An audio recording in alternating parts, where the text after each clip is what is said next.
స్థానిక సంస్థల ఎన్నికలకు వారం రోజుల్లో నోటిఫికేషన్ వస్తుందని తాను చెప్పలేదన్నారు మంత్రి సీతక్క. కేబినెట్ నిర్ణయం తీసుకోకుండా ఎలా చెబుతానని ప్రశ్నించారు.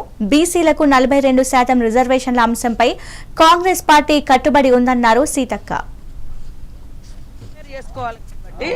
ఎప్పుడైనా రావచ్చు, మీరు సిద్ధంగా ఉండాలి అనేది మాత్రము జనరల్ గా చేస్తున్నాము. సరే, పొంగులేటి గారు ఏం మాట్లాడినారు, మహేష్ అన్న ఏం మాట్లాడి నేను చూడలేదు. నా విషయంలో మాత్రం మీడియా సోదరులకు నేను మరొకసారి స్పష్టత చేస్తున్నా. లేదా నేను వారం రోజులలో నోటిఫికేషన్ వస్తుంది అన్నది ఏమన్నా ఉంటే చెప్పండి. నా తప్పు జరిగితే నేను తప్పని ఒప్పుకుంటా. మనం మానవులమే, దేవుళ్ళం కాదు. కాబట్టి తప్పు జరిగితే తప్పని ఒప్పుకుంటా. నాకు స్పష్టత ఉంది. ఆ స్పష్టత ఏంటంటే నోటిఫికేషన్ అనేది వారం రోజులలో ఇవ్వడానికి నేను మాట్లాడిన రోజు వితౌట్ క్యాబినెట్ డెసిషన్ లేకుండా ఇవ్వడానికి లేదు. ఆ మాట నేను అనడానికి కూడా లేదు.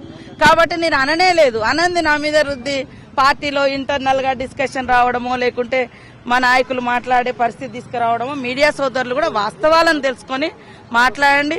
మేము మా PRO ఉంటారు, లేకుంటే నేను కూడా ఫోన్లు ఎత్తుతా ఏం మాట్లాడిరక్క అంటే నేనే చెప్తా కదా. లోకల్ బాడీ కోసం ప్రిపేర్ చేసుకోవాలి కాబట్టి ఎప్పుడైనా